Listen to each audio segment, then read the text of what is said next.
Hello everybody, Meta here, with another ROM hack mechanic and gimmick ranking list. This time on the Generation 2 hacks I reviewed so far. And let me tell you that this list was a lot harder to make compared to the Gen 1 list, considering that a lot of these hacks that I played featured so many amazing mechanics and gimmicks. But just like the last list, I will only be ranking one mechanic or gimmick per hack. So without wasting any more time, let's just get the list started.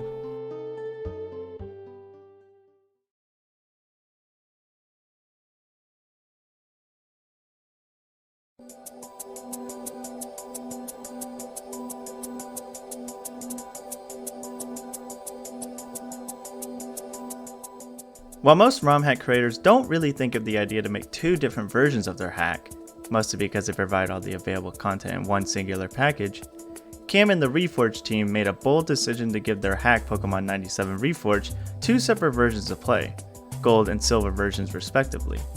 To some, this decision may be a bit redundant, but to me, I think it's very brilliant and awesome.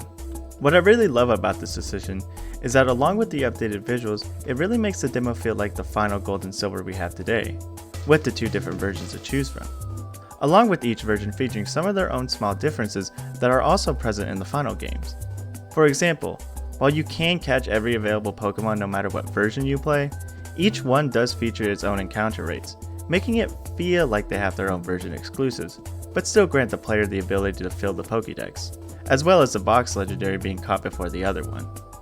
And speaking of Pokemon, the Reforged team made not only one, but two sets of new sprites for the demo exclusive Pokemon, so that each version has their own sprites, just like in the final games. One interesting touch I like about these new sprites is that the ones for the gold version closely resemble the ones that can be found within the demo, since the demo only featured a gold version, while the new sprites for the silver version are completely original in their poses. Other than those small differences, both versions are relatively the same, just like in the mainline Pokemon series. But I really love that Reforged team went out of their way to make these two separate versions feel unique, despite them both having the same amount of content. And hey, at least you won't have to spend over $100 just to buy both versions.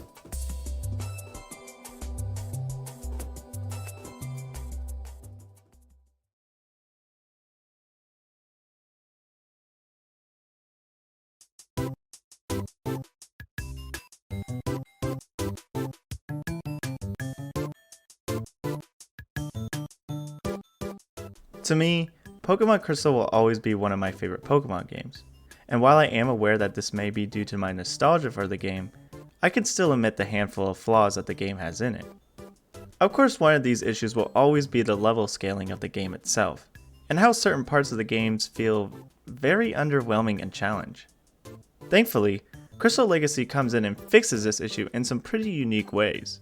Of course, you have the more simple adjustments to fix the level curve in the game, like giving some of the Johto gym leaders more challenging and higher level teams to properly prepare you for the Elite Four. Then, you have the Kanto gym leaders that have been properly scaled to actually feel like post-Elite Four fights, rather than their teams barely reaching level 50 with all of them. Both of these changes are very welcome, not only to those looking for a challenge, but also to those who want a better experience for the classic game. However, my absolute favorite level scaling adjustment involves the three gym leaders Chuck, Jasmine, and Price, where each of their levels scale with how many badges you have, considering that you can challenge any of the three of them in any order you want, granting players a bit of freedom, as well as still proving a decent challenge whichever order you choose. What I really enjoy about all these adjustments is that it really helps give Crystal a more natural level curve leading up to the finale, rather than just steamrolling most of the game, especially the post-game, just to be surprised by the massive jumps in level once you reach the end.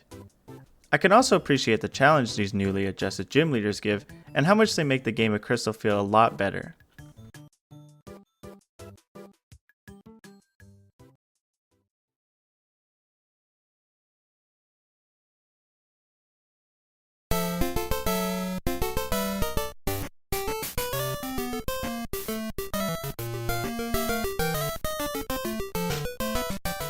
Being set in a brand new region, Pokemon Paradox provides the player with a whole new adventure, featuring brand new characters, familiar Pokemon from both Johto and Nihon, new towns, new routes, and of course all new gyms to challenge. The gyms in Pokemon Paradox would have to be some of my favorite parts of the hack itself, featuring a gimmick that I haven't seen a hack do yet. Emphasis on yet though, because I might see this appear in a future hack I review. Who knows? Anyways, the gyms in Pokemon Peridot not only feature some pretty interesting layouts and gimmicks themselves, but also feature some cool typings. And I don't just mean types that were chosen for the gyms to be, but the fact that a good chunk of the gyms excluding gyms 1 and 2 are centered around 2 different types. And no, I don't mean that some of the Pokemon within the gym just so happen to be 2 types, but that everyone in the gym uses 2 different types of Pokemon. For example, the 3rd gym is both a Psychic and Fairy type gym, so all the trainers in that gym had both Fairy and Psychic types. And no, I don't mean Fairy Psychic type Pokemon, I'm talking about both types separately. What I enjoy about this gimmick is that it grants every gym within the game a bit more variety as well as challenge, so that the player can't constantly rely on a single type to beat the gym. Instead, they must strategize around 2 types the gym has in order to win or receive the gym badge. Now don't worry, that isn't the only unique gimmick the gyms in Peridot possess. No, Seatree had a lot more in store for the gyms themselves, and I gotta say, they cooked with this mechanic. See, before you enter a gym, you'll be given a little warning. This warning states that once you enter the gym, you may not leave unless your party faints, or you emerge victorious with a gym badge. First off, I think this mechanic is simply brilliant. The idea of forcing the player to tough out the entire gym like an actual gauntlet really makes them feel like a genuine challenge, forcing players to actually manage their resources and pay attention to each of their Pokemon, rather than them just being able to constantly leave the gym and utilize the Pokemon Center. I really wish to find more hacks that do this. Heck, I wish the mainline games do this. It's such a cool mechanic and it really tests the player's critical thinking skills to actually strategize against each gym. Unfortunately, Peridot is the only hack I've seen use this mechanic, at the moment.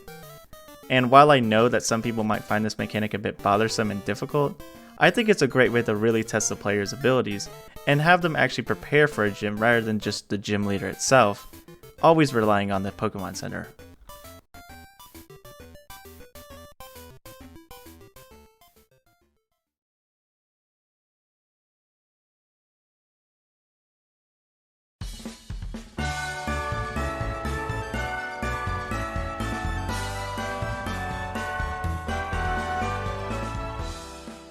Polished Crystal was one of those hacks where it felt almost impossible to choose just one mechanic that I really enjoyed. I mean, with all the content and features that the hack had to offer, I simply felt like I was drowning in amazing choices. But as you can see, I did choose something.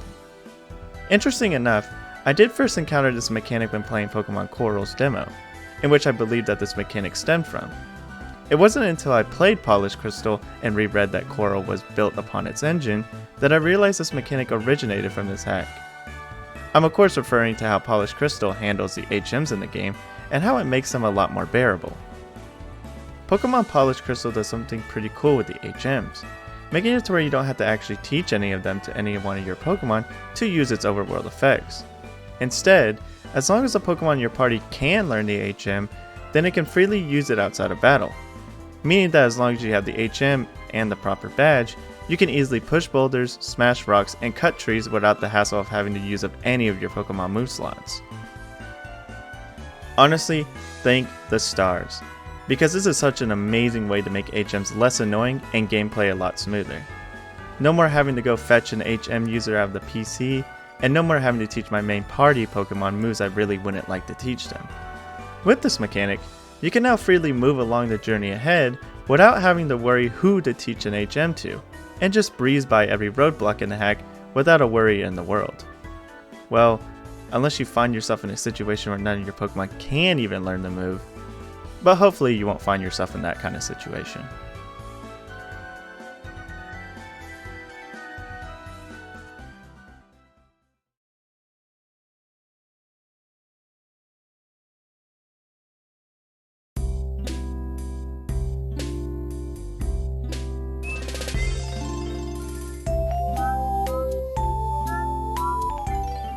While we may not get a fully fledged open world Pokemon game from the official series, no matter if they tell you if it's open world when it doesn't even have a level scaling feature, hack creator Shockslayer decided to make the idea a reality with the hack Crystal Clear, turning both Johto and Kanto into regions you can freely explore at both your own pace and any way you want. First off, to make this hack truly feel like an open world, It lets you choose wherever you'd like to start your adventure. And no, I don't just mean what region to start in, but what town you would like to start in, with each town being rated different difficulty levels on how hard it is to really start there. So starting somewhere like Cinnabar Island might be a bit difficult, but if you're up for the challenge, then go right ahead. After you choose your starting location, then you're all set to roam wherever you want to. Heck, you can just walk across the entire region without anything to block your path, or even if you want to, travel between the two regions because there's really nothing to stop you. All the roadblocks have been eliminated, most places that require you to surf to get to have now been given ports so that you can get there by ship, and now you can easily obtain the magnet train pass without having to do the side quest for it. I mean, truly, the hack really lets you, and I mean just lets you go anywhere without any hassle at all. Which is why I love Crystal Clear's open world so much. I mean, it's an actual open world. Another aspect that makes it an open world experience is the level scaling within the hack itself, with it being tied to the number of badges that you currently have. Both the gyms and the trainers across both regions will become stronger and stronger as you collect more and more badges, making them match your current level of power in order to still provide a challenge and grant you a proper amount of XP when defeated. Truly making this hack an open world experience by granting players the freedom to tackle any gym they want in any order they want, and seeing the world around them adjust to their current progress. I mean, it's honestly amazing how well designed Crystal Clear is to perfectly encapsulate an open world Pokemon game. And I mean, you don't have some vast open area to run around like most open world games, but I mean, come on, you have 2 whole regions you can explore freely at your own pace, and despite the fact that you may know these regions like the back of your hand, Crystal Clear does still add in some new custom areas and extra content, making both regions still feel somewhat fresh to explore.